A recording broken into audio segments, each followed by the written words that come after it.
Certains chrétiens divisent la loi en deux parties. Une partie qu'ils appellent la loi morale, c'est cette partie qui a été écrite sur des tables de pierre, et une autre partie qu'ils appellent la loi cérémonielle, c'est le reste de la loi qui n'a pas été écrite sur des tables de pierre. Ces chrétiens estiment que c'est ce qu'ils appellent la loi morale qui existe encore aujourd'hui, ou alors qui demeure encore aujourd'hui. Cela signifie d'après eux que c'est la partie qu'ils appellent la loi cérémonielle qui a été accomplie. Donc certains pensent que cette partie qu'ils appellent la loi cérémonielle a été accomplie par Jésus. D'autres encore, peut-être plus audacieux, disent que cette partie a été abolie par Jésus. Alors, la question que nous devons nous poser est la suivante. Est-ce que Jésus a accompli une seule partie de la loi, ou alors Jésus a accompli la totalité de la loi? Déjà, ce que nous pouvons savoir et dire sans risque de nous tromper, c'est que Jésus lui-même a dit qu'il n'est pas venu abolir la loi, mais il est plutôt venu l'accomplir. Cela, nous le savons très bien. Il a dit clairement, je ne suis pas venu pour abolir la loi, mais je suis venu pour l'accomplir. En fait, il dit qu'il n'est pas venu abolir la loi et les prophètes, il est plutôt venu l'accomplir.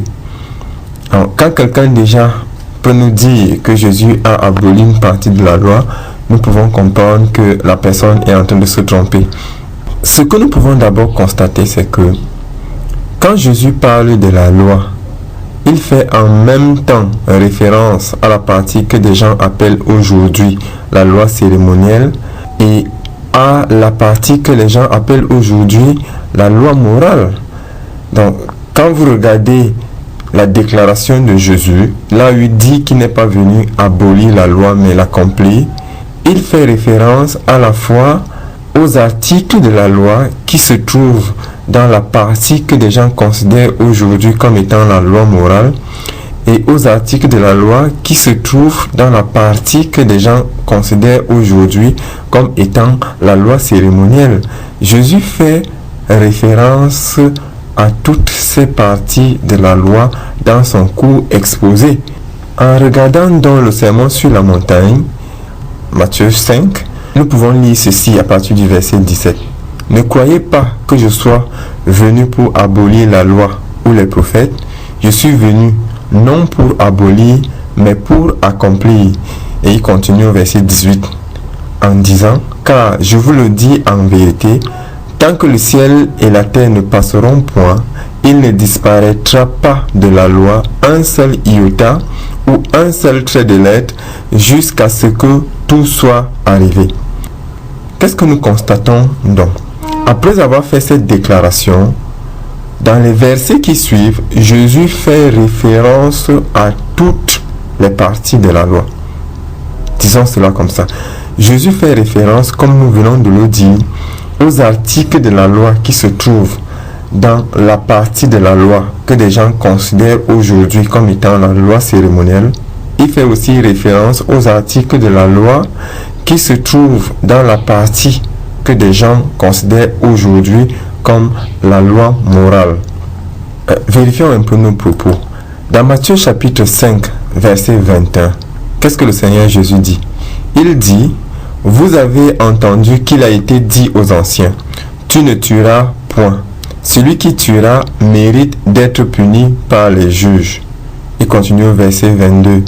Mais moi je vous dis que quiconque se met en colère, ainsi de suite, ainsi de suite. Dans ce verset, le Seigneur déclare, tu ne tueras point. C'est un article de la loi qui se trouve dans la partie que des gens considèrent aujourd'hui comme la loi morale. Cela signifie que si vous regardez les 10 commandements, puisque c'est les 10 commandements que des gens considèrent comme la loi morale, si vous regardez les 10 commandements, vous allez retrouver dedans, tu ne tueras point. Voilà la première chose que nous devons noter. Nous continuons.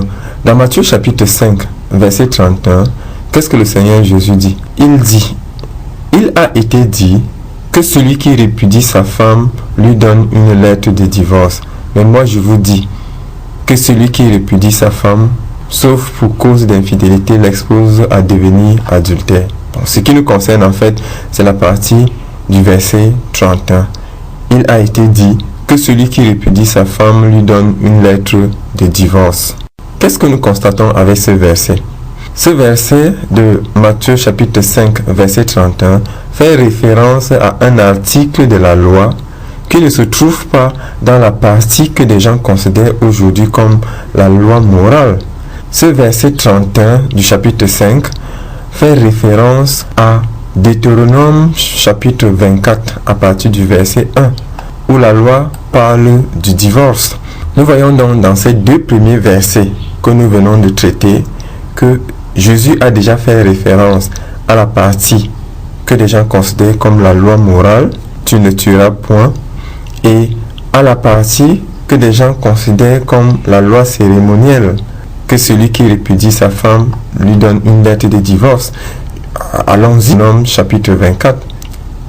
Il est écrit: lorsqu'un homme aura pris et épousé une femme qui viendra à ne pas trouver grâce à ses yeux, parce qu'il a découvert en elle quelque chose de honteux, il écrira pour elle une lettre de divorce et, après la lui avoir remise en main, il la renverra de sa maison. Voilà ce que Deutéronome 24, verset 1 dit. C'est clair pour chacun d'entre nous. Tous ceux qui ont appris les 10 commandements que des gens appellent aujourd'hui la loi morale savent que dans ces 10 commandements, il n'est pas dit de répudier sa femme. Voilà. Je crois que nous faisons une étude vraiment simple qui montre que nous ne devons pas diviser la loi. Le Seigneur Jésus, tout à l'heure, il a dit « Je ne suis pas venu abolir, mais accomplir ». Et tout de suite, après avoir fait cette déclaration, il fait référence aussi bien aux articles de la loi qui se trouvent dans la partie considérée comme la loi morale qu'aux articles de la loi qui se trouvent dans la partie considérée comme la loi cérémonielle. Nous continuons notre courte étude. Au verset 33 de Matthieu 5, voici ce que le Seigneur Jésus dit.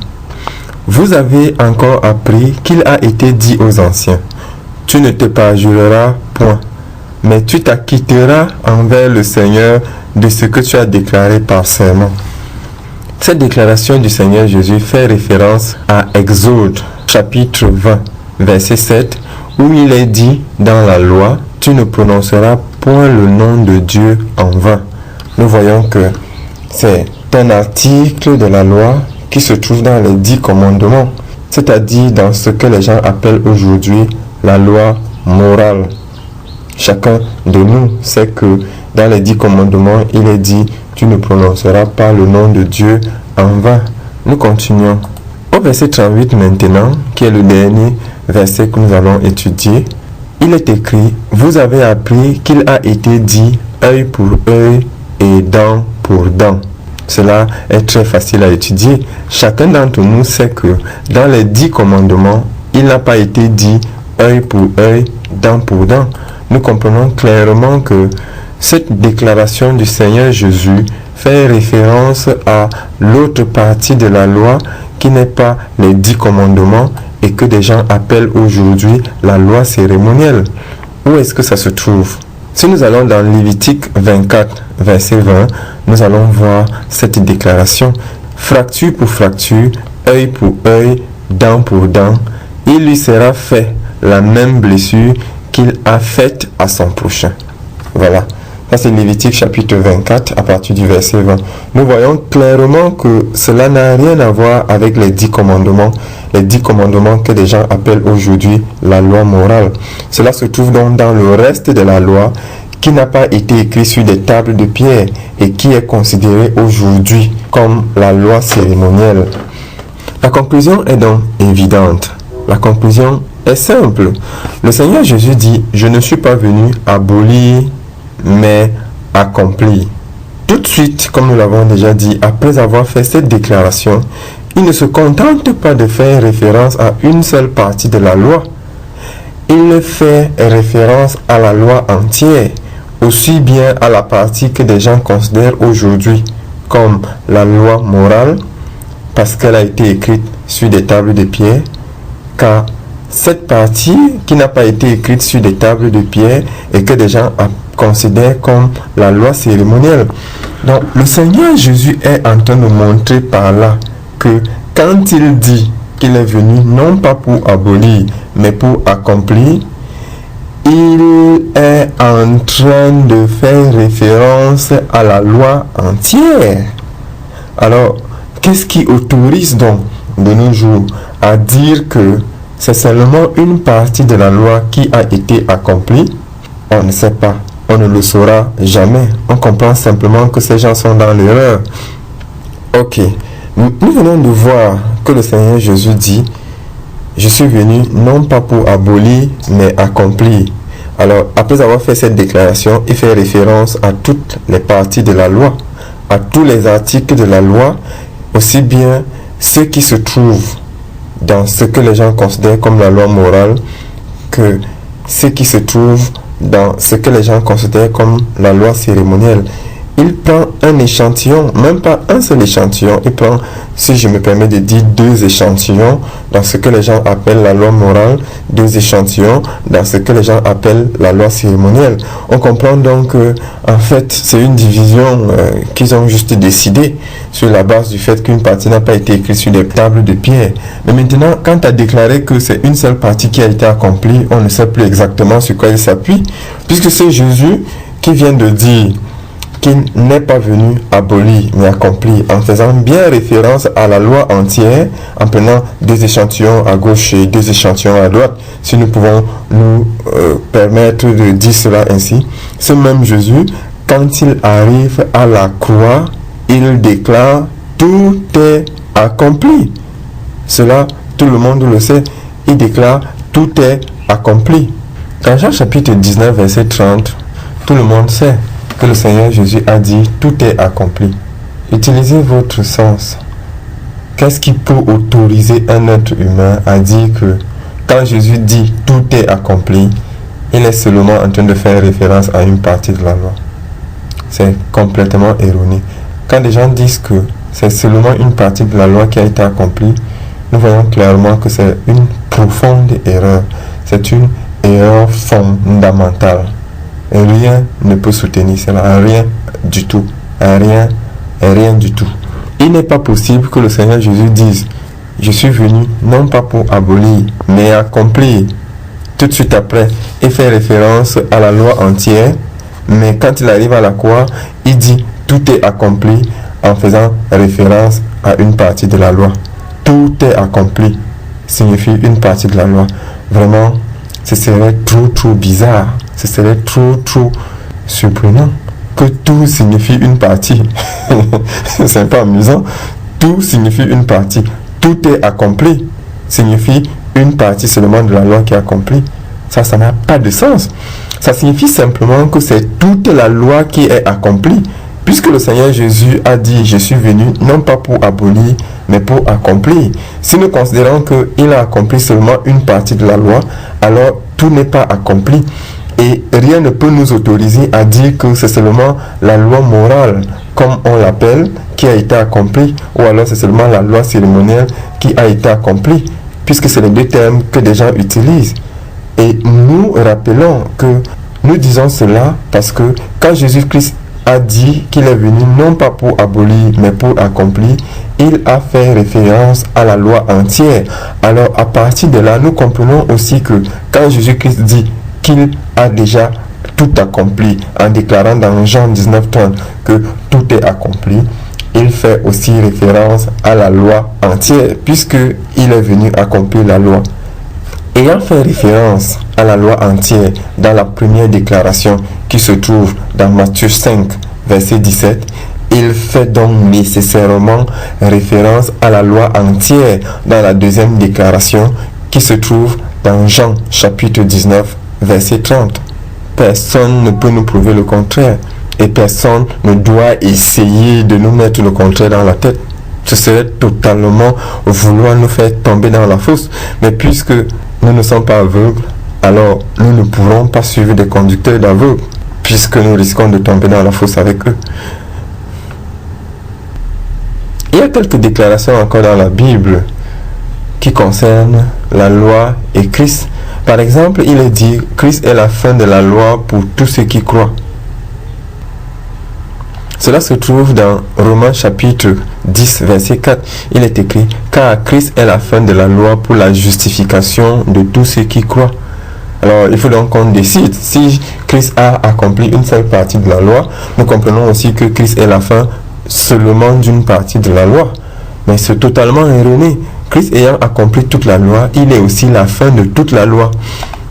Une autre déclaration aussi, parmi tant d'autres, faite par la Bible au sujet de la loi, c'est Romains chapitre 3, verset 20. Il est écrit, car nul ne sera justifié devant lui par les œuvres de la loi, puisque c'est par la loi que vient la connaissance du péché. Alors, il convient donc de se demander, est-ce que la connaissance du péché vient seulement à travers une partie de la loi, ou alors c'est la loi entière qui donne la connaissance du péché à l'être humain, puisque le but de la loi, c'est de nous donner la connaissance du péché. Si nous regardons dans les 10 commandements que certaines personnes ont décidé d'appeler la loi morale dans leur assemblée, nous allons voir qu'il est écrit « Tu ne tueras point ». Quand nous comprenons que la loi a pour but de nous donner la connaissance du péché, et l'apôtre Paul est clair dessus dans Romains 7, nous comprenons que quand la loi dit « Tu ne tueras point », la loi est en train de nous enseigner par là que tuer est un péché, puisque la loi a pour objectif de nous donner la connaissance du péché.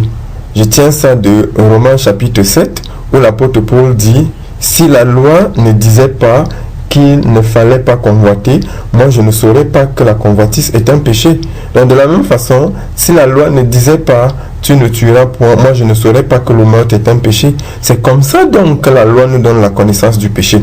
Alors, si la loi nous donne la connaissance du péché, est-ce que nous pouvons dire que c'est une seule partie de la loi qui donne la connaissance du péché? Voilà la question que je suis en train de poser, c'est une question simple. C'est vrai que beaucoup de gens ne sont pas habitués à ce langage de la loi, mais c'est une grosse erreur, parce qu'en fait, si quelqu'un ne connaît pas le langage de la loi, il ne pourra pas connaître le langage de la vérité et de la grâce. Ce n'est pas possible. Alors, si la loi dit « Tu ne tueras pas », nous comprenons que la loi n'est pas en train de prétendre qu'un être humain ne tuera jamais jusqu'à la fin de ses jours. Ce n'est pas ce que la loi est en train de prétendre. La loi est simplement en train de dire que tuer est un péché. Et ce n'est pas moi qui le dis. Je dis cela parce que il est écrit que la loi a pour but de nous donner la connaissance du péché. Et je suis simplement en train d'expliquer comment est-ce que la loi nous donne la connaissance du péché. Ce faisant donc, étant donné que la loi a pour but de nous donner la connaissance du péché, on peut donc se demander, est-ce que c'est seulement une partie de la loi qui nous donne la connaissance du péché? Nous regardons les 10 commandements. Quand il est écrit « Tu ne tueras point », c'est pour nous enseigner que le meurtre est un péché. Quand il est dit « Tu ne commettras point d'adultère », c'est pour nous montrer que l'adultère est un péché. Quand il est dit « Tu ne convoiteras point », c'est pour nous montrer que la convoitise est un péché. Et l'apôtre Paul est très très clair en ce qui concerne cette convoitise. Dans Romains chapitre 7, au verset 7, il est écrit « Que dirons-nous donc ? La loi est-elle péché? Loin de là, mais je n'ai connu le péché que par la loi. Car je n'aurais pas connu la convoitise si la loi n'eût dit « Tu ne convoiteras point ».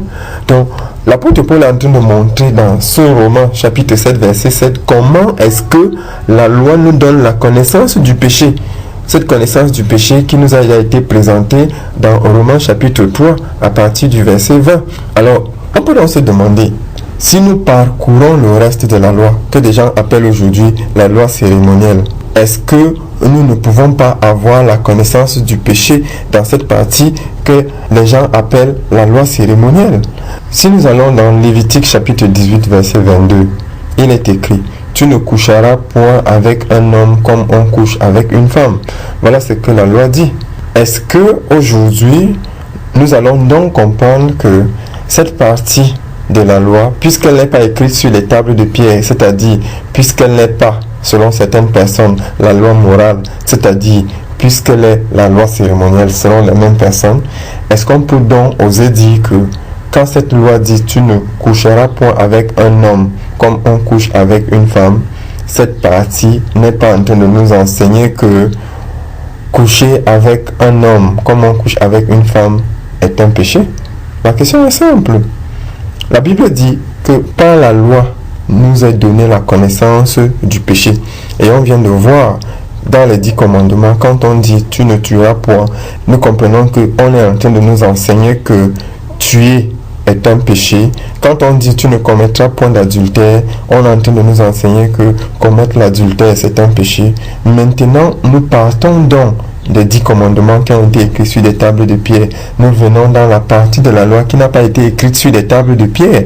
Nous voyons Lévitique chapitre 18 verset 22 où il est écrit tu ne coucheras point avec un homme comme on couche avec une femme. Et dans la suite au verset 23 il est écrit tu ne coucheras point avec une bête pour te souiller avec elle. Est-ce qu'on peut dire vraiment que ces 2 versets ne sont pas en train de nous donner la connaissance du péché? Est-ce que ces 2 versets ne sont pas en train de nous enseigner que coucher avec un homme comme on couche avec une femme, c'est un péché, ou alors coucher avec une bête est un péché? C'est donc totalement erroné d'essayer de diviser la loi, puisque la loi entière nous donne la connaissance du péché. De la même façon que tu ne convoiteras point nous donne la connaissance du péché de convoitise, tu ne tueras point nous donne la connaissance du péché du meurtre, tu ne commettras point d'adultère nous donne la connaissance du péché d'adultère, tu ne coucheras point avec un homme comme on couche avec une femme, nous donne également la connaissance du péché qu'on peut appeler l'homosexualité. Qu'est-ce que nous voulons dire?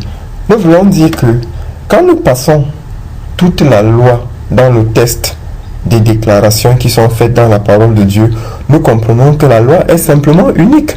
De la même façon que la partie qui est considérée comme la loi morale par certains chrétiens nous donne la connaissance du péché, la partie qui est considérée comme la loi cérémonielle nous donne également la connaissance du péché. C'est donc erroné d'essayer de diviser la loi. La loi n'est pas divisible, la loi est une et indivisible. La loi est une, nous ne devons pas essayer de la diviser.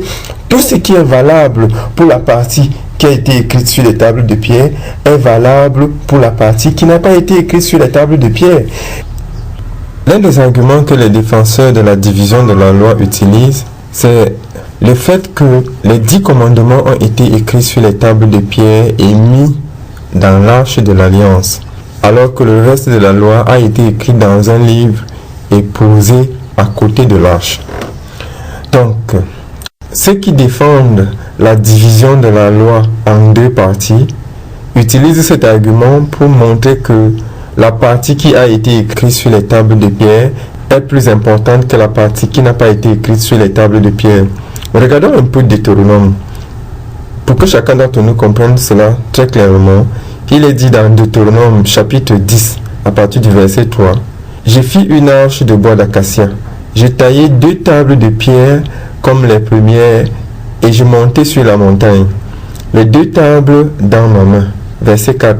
L'Éternel écrivit sur les tables ce qui avait été écrit sur les premières, les 10 paroles qu'il vous avait dites sur la montagne, du milieu du feu, le jour de l'assemblée, et l'Éternel me les donna. Verset 5. Je retournai et je descendis de la montagne, j'ai mis les tables dans l'arche que j'avais faite, et elles restèrent là, comme l'Éternel me l'avait ordonné. Donc vous voyez, dans ce passage, Moïse appelle ce qui a été écrit sur les tables de pierre les 10 paroles que l'Éternel avait dites sur la montagne. Voilà ce que Moïse déclare, les 10 paroles qu'il vous avait dites sur la montagne. Ces 10 paroles que Dieu avait dites sur la montagne, ce sont ces 10 paroles qu'on appelle aujourd'hui les 10 commandements. Et ce sont ces 10 paroles que certaines assemblées appellent la loi morale. Maintenant, le reste de la loi. Regardons dans Deutéronome chapitre 31 à partir du verset 24. Lorsque Moïse eut complètement achevé d'écrire dans un livre les paroles de cette loi, il donna cet ordre aux Lévites qui portaient l'arche de l'alliance de l'Éternel. Prenez ce livre de la loi et mettez-le à côté de l'arche de l'alliance de l'Éternel, votre Dieu. Il sera là comme témoin contre vous. Donc, vous voyez que le livre de la loi, la Bible dit que le livre de la loi a été posé à côté de l'arche de l'Éternel. Voilà. Donc, à cause du fait que le livre de la loi a été posé à côté de l'arche et que les 10 paroles ont été mises sur des tables de pierre et ces tables de pierre mises dans l'arche, les défenseurs de la division de la loi disent donc que ces 10 paroles sont plus importantes que le reste de la loi. Ou alors, ces 10 paroles constituent la loi morale et le reste de la loi constitue la loi cérémonielle. Voilà. Mais ce qu'il faut comprendre, c'est que, premièrement, quand nous regardons par exemple le Deutéronome au chapitre 5, nous voyons que dans le livre du Deutéronome, il est encore fait un rappel des 10 commandements, des 10 paroles que l'Éternel avait mises sur les tables de pierre. Alors, si nous considérons que le Deutéronome fait partie du livre de la loi qui a été mis à côté de l'arche de l'Alliance, nous comprenons parfaitement que ces 10 paroles qui sont dans ce Deutéronome qui fait partie du livre de la loi ont été aussi mises à côté de l'arche de l'Alliance de l'Éternel. Qu'est-ce que cela signifie? Cela signifie que quand la Bible parle du livre de la loi, la Bible ne veut pas dire que c'est le reste de la loi qui n'a pas été écrit sur les tables de pierre. Voilà une erreur fondamentale que les défenseurs de la division de la loi font quand ils essayent d'utiliser cet argument des tables de pierre et du livre de la loi. Ça, c'est une grosse erreur. Pourquoi? Parce que le fait que le Seigneur dise que le livre de la loi avait été mis à côté de l'arche de l'Alliance ne signifie pas du tout que ce livre de la loi ne contient que la partie que les gens appellent aujourd'hui la loi cérémonielle. C'est le livre de la loi, c'est le livre de toute la loi. Et nous voyons dans Deutéronome chapitre 5 que même les 10 paroles font partie du livre de la loi, bien qu'elles ressortent particulièrement sur des tables de pierre et ont été mises dans l'arche de l'Alliance. Elles sont une partie intégrante de la loi entière. Et c'est pour ça qu'on les retrouve dans Deutéronome chapitre 5, qui est un rappel que Moïse fait. Alors, si Deutéronome chapitre 5 fait partie du livre de la loi, nous comprenons que les 10 paroles que Dieu a prononcées à Horeb, nous comprenons que les 10 paroles que Dieu a prononcées à Horeb sont aussi incluses dans le livre de la loi. Alors, le livre de la loi a été mis à côté de l'arche de l'Alliance ne signifie pas que ce livre de la loi est constitué uniquement de ce que les gens appellent aujourd'hui la loi cérémonielle. C'est complètement erroné. Ça n'a vraiment pas de support parfait.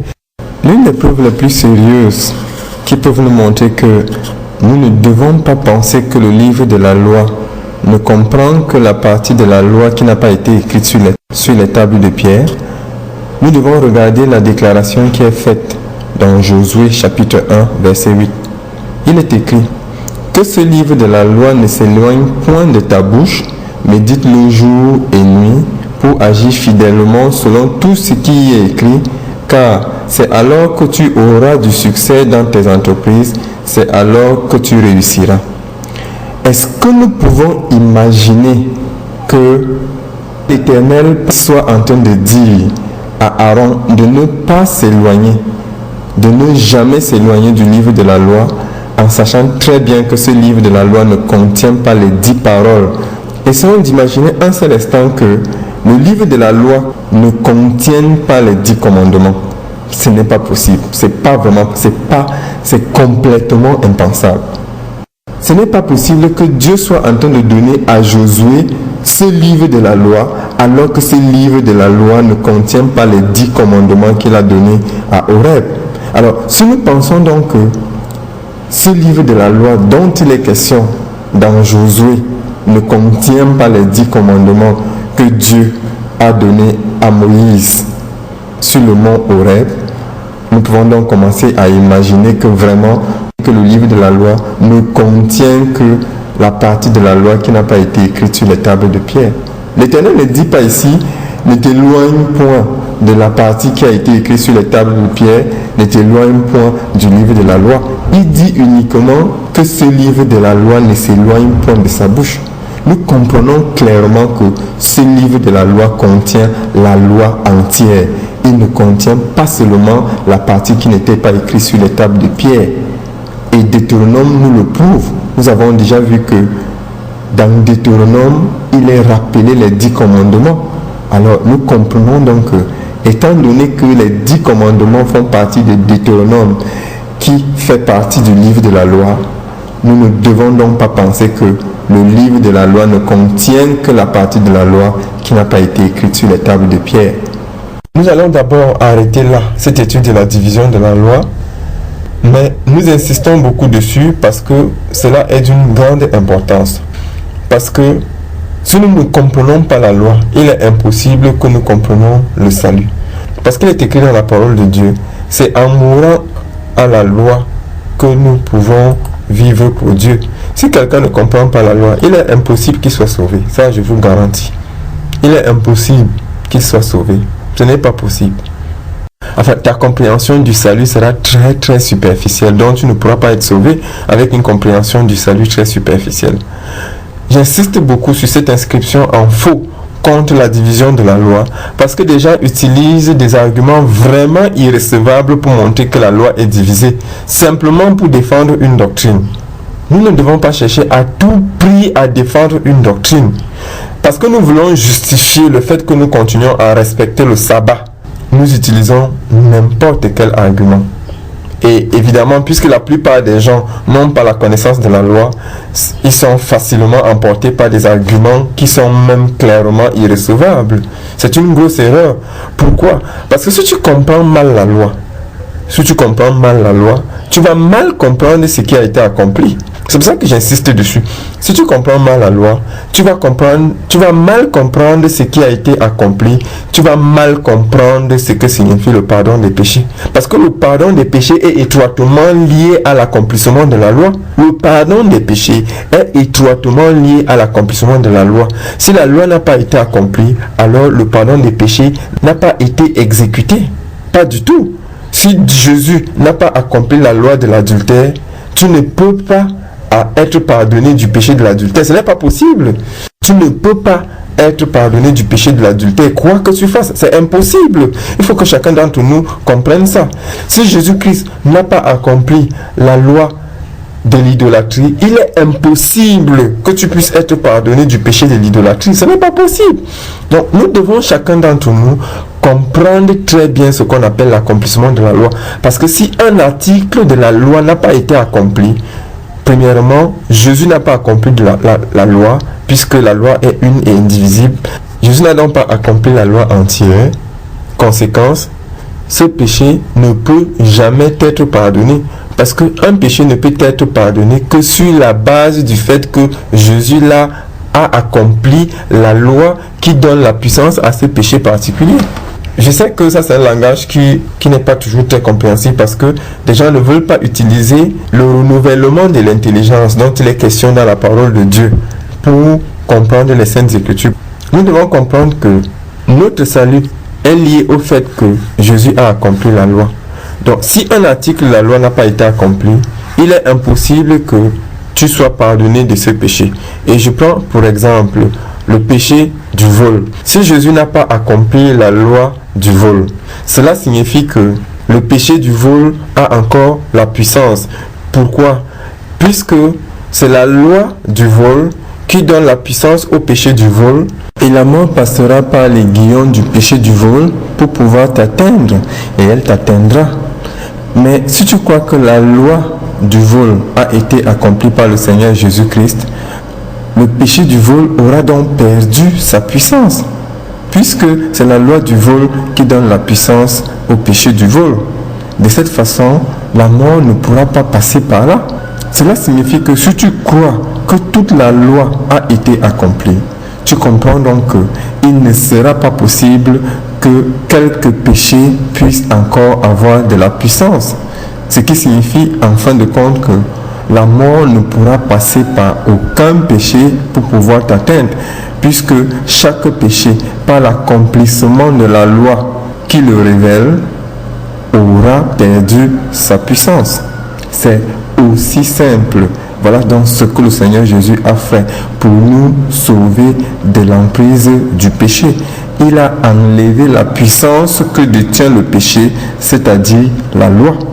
Ceux qui disent que tel ou tel article de la loi n'a pas été accompli par Jésus-Christ sont simplement en train de signifier que telle ou telle transgression de tel ou tel article de la loi peut encore amener quelqu'un dans le lac de feu. Voilà ce que ça signifie. Conclusion, Jésus n'a pas vaincu le péché. Simplement. Jésus n'a pas vaincu le péché. Voilà la conclusion. Ce qui est totalement faux. Il est très important pour nous de comprendre que Jésus a accompli toute la loi. C'est le fait que Jésus ait accompli toute la loi qui donne la possibilité à chaque être humain de pouvoir être pardonné de tout péché qu'il ait pu commettre dans toute sa vie. Gloire à Dieu. Ce message vous est gratuitement offert par la New Life Mission. Notre site c'est www.bjnewlife.org